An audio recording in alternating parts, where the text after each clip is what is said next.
Maestro universitario, escritor, visionario, investigador sobre la cultura e idioma quechua, crítico del sistema y admirador de Fidel Castro. 5 veces renunció a su trabajo porque no estaba de acuerdo con las irregularidades en la administración. Vivió en carne propia la revolución de Juan Velasco Alvarado y el surgimiento del SUTEP. Sueña como la mayoría de peruanos con la unidad de los sectores progresistas y de izquierda. Dialogamos en Ensayos y Poder con el destacado maestro sanmarquino Luis Serna Cabrera. En un país donde el periodismo pasa por una dura crisis de credibilidad, los mecanismos democráticos y el respeto irrestricto a la libertad de expresión y de prensa están más vigentes que nunca. Ensayos y Poder. Hablemos un poco de su vida, profesor. Usted viene de San Marcos. Sí, nació en San Marcos. Soy de un caserío que se llama Condormarca, que pertenece legalmente a San Marcos y que por el azar del destino, cuando San Marcos subió a la categoría de provincia, quedó mi pueblo y otros 3 más, quedaron fuera de los límites de San Marcos y entonces ya estamos perteneciendo a Cajamarca, pero yo me considero sanmarquino, mi DNI dice San Marcos, así que yo... ¿Pasó sus estudios en mi tierra natal? Los primeros estudios. Transición era antes, transición, primero, segundo, tercero, cuarto y quinto de primaria, lo terminé acá en el colegio, en la escuela Rafael Olascuaga de Cajamarca, y secundaria en el colegio San Ramón de Cajamarca. Pasó a la universidad. También de Cajamarca.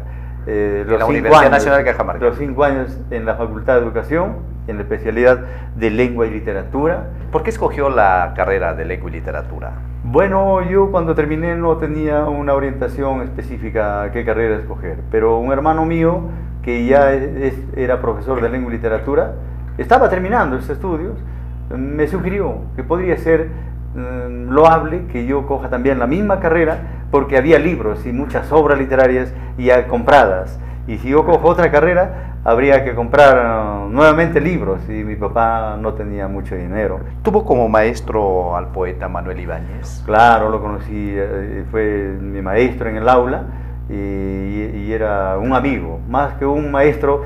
El profesor Manuel Ibáñez Rosaza era un amigo, infundía mucha confianza y sus clases eran sumamente sencillas, eran casi como para un alumno de primaria, y como era un gran dibujante, además de ser poeta, un gran dibujante, en la pizarra con tiza hacía rapidito dibujos de cabezas, de seres humanos, hacía escenarios de teatro públicos y hacía toda clase de dibujos en la pizarra. Y esa era la manera de motivarlos. Además que tenía muy buena relación con los estudiantes. Claro, y nunca ponía menos de 18 nota. Caramba. 18, 19, 20. Varios de sus poemas están ligados fundamentalmente a las tradiciones, a las costumbres propias de su pueblo. Sí. Y más que todo canta a lo cotidiano él. Se refiere a hechos cotidianos, desde la ventana, observar, por ejemplo, un conjunto de casas, o dar crear una oda al ají, una oda al ajo, una oda al caldo verde, ¿no? Ese caldo verde justamente lo hemos traducido al quechua nosotros, y lo tenía por allí, lo tengo en este momento para dar. Y toda creación del poeta Manuel Ibáñez era bastante entendible, sencilla, pero muy poética, muy literaria, un lenguaje literario innato.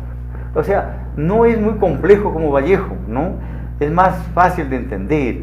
Profesor, ¿usted fue testigo de la revolución del general Juan Velasco Alvarado? Estaba terminando la educación secundaria cuando él llevó a efecto esta revolución, a fines de 68. ¿Cuáles son los mejores recuerdos? Bueno, me parece que de Velasco tenemos nosotros que apreciar casi toda la obra que hizo, pero la más grande fue la liberación del indígena, que se encontraba sujeto al poder del gamonal.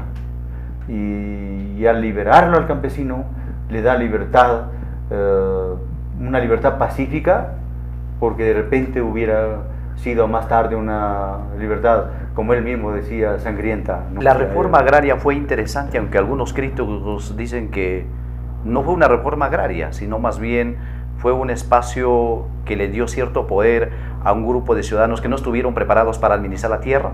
No, la reforma agraria fue lo más grandioso que pudo ocurrir, que no hayan estado preparados. Bueno, a veces no estamos preparados, pero se puede aprender, sino que requiere de tiempo. Y a Velasco no le dieron mucho tiempo, ¿no? Una revolución no es para hacerla en unos 5 o 7 años. Una revolución tarda varias décadas, esta transformación. Por ejemplo, en Cuba hablamos de unos cerca de 50 años y de repente todavía falta mucho allí, ¿no?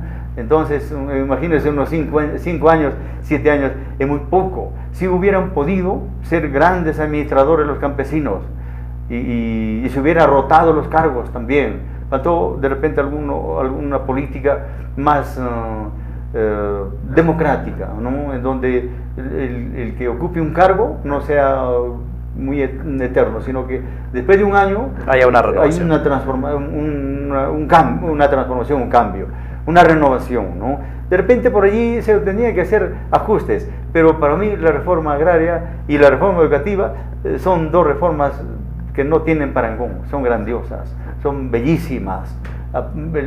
Las políticas que persiguen estas dos reformas no tienen ningún argumento de rechazo, tienen toda la aceptación, tanto por el campesino como por el maestro. Si no se ha sabido aprovechar, es porque ha habido siempre, lo que diría Virgilio Roel Pineda, traición. El mismo sindicato de docentes no fue coherente con la reforma educativa y fue más bien un lugar desde donde se atacó a Velasco, se atacó la revolución. Se creó el SUTEC en esa época y el SUTEC apareció de repente muy radical y Velasco, para mí Velasco fue bien radical. Usted pero también más radical que eso, que lo que hizo Velasco, no sé qué cosa es lo que quería el SUTEC en ese tiempo, y el mismo Horacio Ceballos ha podido equivocarse al atacar a Velasco. Pero también en esos tiempos surge el sindicato de maestros, el SUTEP, sí, sí, con Horacio Ceballos Gámez, histórico dirigente del sindicato, y más adelante uno de los maestros destacados también, José Ramos Mediano. Sí. Usted escribe una carta el 1 de enero del año 2013. A la muerte de Ramos Mediano. Tuve la suerte de conocerlo y conversar con él, fuimos amigos. ¿Qué rescata de estos dos maestros del sindicato? Horacio Ceballos en su época, José Ramos Mediano en su época también, después. Claro. Ya. ¿Qué es lo que encontramos en ellos? No todo puede ser positivo en el mismo Horacio Ceballos, ya le digo, por haber sido un opositor de Velasco, y fue un error, debió aprovechar, debió capitalizar, debió ideologizar a los maestros, aprovechando de que teníamos la posibilidad de leer muchos libros de socialismo, debió hacerse ello, y no se hizo, eso fue un error. Pero en Horacio Ceballos yo admiro su capacidad de lucha, su valor y su vocación por restituirle los derechos al maestro a través de medidas de lucha que han sido heroicas del SUTEP. Y de José Ramos Mediano. Y de Ramos Mediano tiene una capacidad ideológica extraordinaria, un gran defensor de la escuela pública y un hombre que desveló cómo podría ser una escuela a través de la municipalidad. La municipalización de la escuela fue muy fustigada por Ramos Mediano. Nadie como él conocía este hecho, que consistía en una forma de privatización de la educación, y él era un enemigo de que la escuela se privatice. Usted escribe, profesor, en el año 2013 lo siguiente: aquel docente que se encierra en 4 paredes de su aula ni de nombre merece llamarse maestro, ni mucho menos aquellos que aprenden y hacen aprender su lección de memoria. Esto ya linda con el analfabetismo. La teoría debe complementarse rigurosamente como la práctica, como decía Marx. Indudablemente que sí. La mejor educación se imparte en la calle, en los pasadizos, en las asambleas de padres de familia, en la comunidad, en las celebraciones del pueblo, en los trabajos colectivos, en las entrevistas radiales y televisivas y en las luchas del pueblo. Así es. Estamos totalmente, lo reafirmo, lo que he escrito. No porque lo que he escrito está, sino porque así debe ser el maestro. Debe ser así el maestro, ¿no? Al maestro hay que dar la oportunidad para que desde el ministerio no se lo debe encasillar en rutas de aprendizaje, no se lo debe encasillar en mapas de progreso, no se lo debe encasillar en rúbricas, no se debe encasillar en en aprendizajes preestablecidos. El aprendizaje puede ser inesperado. El maestro debe promover en sus alumnos una creatividad, una capacidad imaginativa, la proactividad de lo que tanto se habla hoy. Usted renunció varias veces a su trabajo, profesor. Teníamos conflictos con los directivos, con las autoridades. No nos entendíamos. Con los directores. Directores, generalmente directores, o con los jefes de departamentos. Entre ellos la Universidad Nacional de Cajamarca. La universidad fue una de las renuncias más lastimosas, ¿no? Porque y yo también tuve un poco de pena salir, pero por principio tuve que salir. Porque... ¿No le sacaron? ¿Renunció? Yo renuncié, pero estaba estimulado, promovido para renunciar.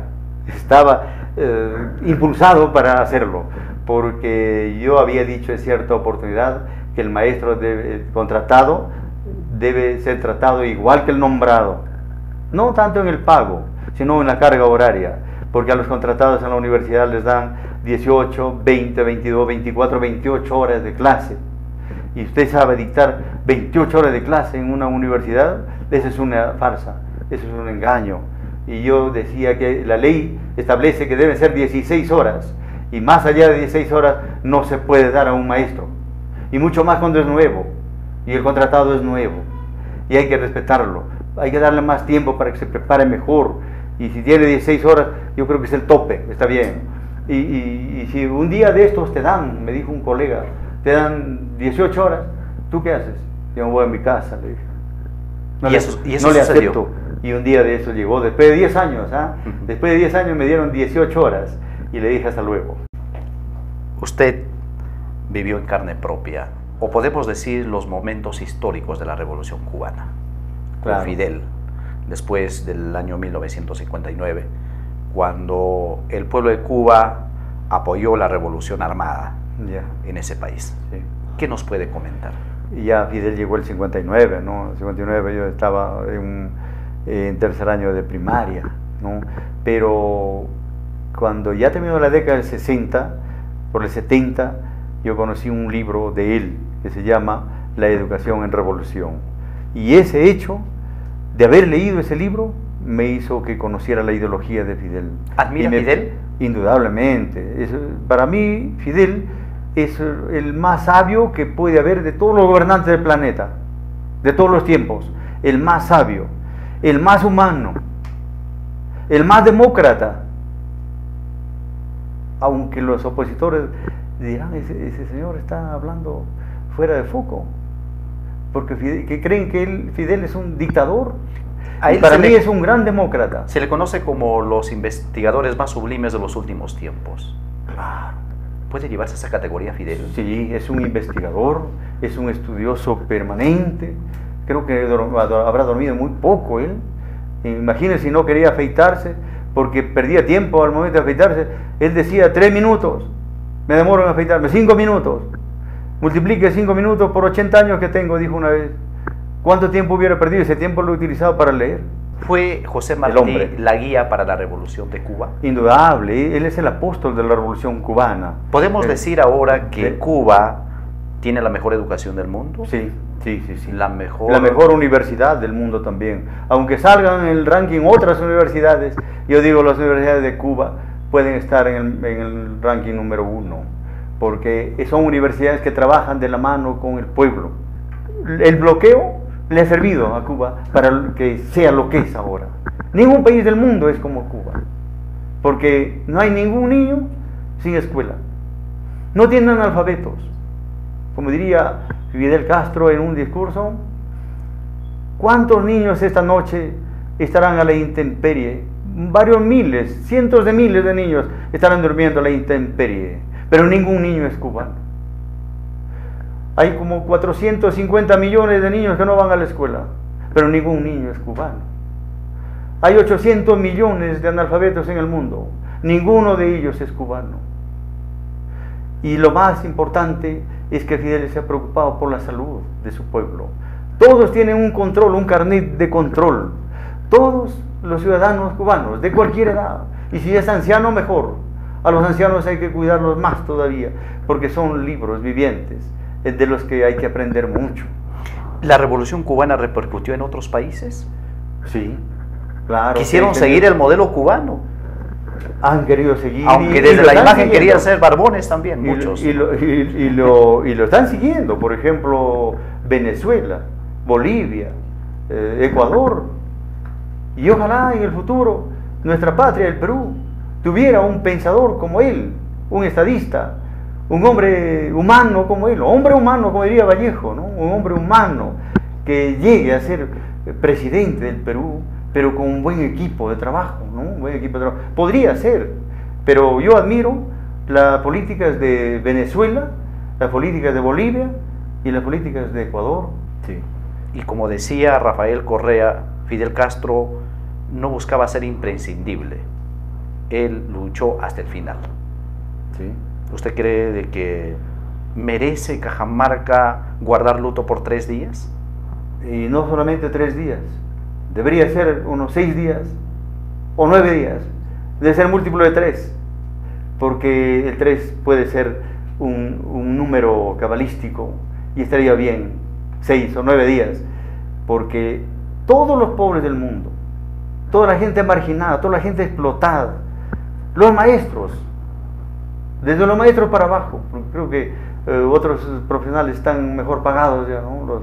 Los profesores universitarios o los magistrados están mejor pagados, pero los obreros, los maestros, los campesinos, como he dicho, los mujic, los campusanos, los guajiros, toda la gente humilde, el género femenino debe rendirle homenaje póstumo a Fidel Castro, porque el ejemplo que ha dado eso es gigante, y por eso yo creo que Cajamarca debe de agradecerle mucho y aprender mucho de lo que Fidel ha hecho por ese ejemplo que ha dado siempre de desapego, de desprendimiento, de generosidad y de afecto y de cariño, como ha tratado a su pueblo cubano. Y también a los peruanos. Y también a los peruanos. Jóvenes, claro, cajamarquinos, peruanos, fueron a estudiar gratuitamente medicina en Cuba. Y han vuelto profesionales, médicos. 100 profesionales cajamarquinos, son médicos ahora. Solamente cajamarquinos, 100 profesionales. 22.000 de todo el mundo son profesionales, tienen que agradecerle. Recordando su histórica frase de Fidel, la historia me absolverá. ¿Lo absolvió la historia Fidel? Indudablemente que Fidel ha sido absuelto, ha sido liberado de toda acusación, porque toda acusación ha sido falsa, porque Fidel ha sido dueño de la verdad siempre. Dijeron que era el hombre más rico del mundo. ¿Sí? Y en una conferencia de prensa en La Habana, a donde invitó periodistas de todo el mundo, él dejó en ridículo a la revista Forbes, porque les dio autorización para que indagaran acerca de sus cuentas, como esas acusaciones falsas, todas las ha sabido él deshacer, pulverizar, y desde este punto de vista me parece que Fidel es el abanderado de la verdad, y la verdad, como dice José María Vargas Vila, es como el mármol. ¿Hay más Fideles en el mundo? ¿O pueden haber más Fideles? Yo creo que hay seguidores, gobernantes seguidores de él, que han cogido bien la ideología y están llevando a efecto un gobierno de justicia social y de igualdad. Ahí está Venezuela. Me parece que Nicolás Maduro es un excelente seguidor de Fidel. Allá en Nicaragua tenemos a Daniel Ortega, un hombre convencido y muy querido por el pueblo, ¿eh? Muy querido por el pueblo. Igual Nicolás Maduro, muy querido por el pueblo. Ya en las convocatorias que ha hecho la oposición en Venezuela ha demostrado que ya no tiene gente para que lo apoye. Y más bien Maduro, sin convocar, ha recibido una gran cantidad de gente de apoyo. Y en Bolivia, Evo Morales es un hombre convicto de que el pueblo debe llegar al poder. Y él es el medio por el que el pueblo está gobernando también en Bolivia. Y habrá otros, vendrán otros. Y al Perú ojalá le toque también un gobernante de esta naturaleza, porque hace falta que se respete a la persona humana. Sí es posible. ¿El camino que ha tomado Cajamarca podría llevarnos a una revolución? Bueno, me parece que el pueblo y el campesinado especialmente está preparado, no diría para una revolución netamente política, sino una revolución progresiva, paulatina, desde el campo, hasta la ciudad, pero solucionando problemas, evitando las devastaciones de nuestra mamapacha, de nuestro planeta Tierra, y esta capacidad de lucha tiene que tener una ideologización. Profesor, ¿usted se considera un hombre de izquierda? Sí, soy compatible con las ideas de izquierda. Escritor, usted es escritor, ha escrito varios libros. Bueno, he escrito libros de lecturas, por ejemplo, un Su libro de aporte lecturas. al idioma quechua, que es muy interesante. Sí, lingüística. He escrito liishu en quechuapi, castellano pipis, leamos en quechua y en castellano. El idioma es un libro. Otro libro es el dialecto, la voz de los pueblos por excelencia. Otro es un libro de toponimias, de antroponimias, zoonimias, fitonimias, pero en quechua explicadas al castellano, pasadas al castellano, interpretadas. Excelente. Y muchos artículos, ¿no? Claro, de corte, varios de corte social, de corte cultural, ideológico, de corte cultural. Pero también político, o sea, y dedicado político, a la parte sí, política. indudablemente que sí. Como maestro, como académico, como político también, ¿cuál sería sus sugerencias a los sectores de izquierda y progresistas, tanto en Cajamarca como en el Perú? Yo creo que hay que aprender de lo que Fidel Castro ha dicho siempre. Yo recuerdo que decía, el voto unido, el voto debe ser unido.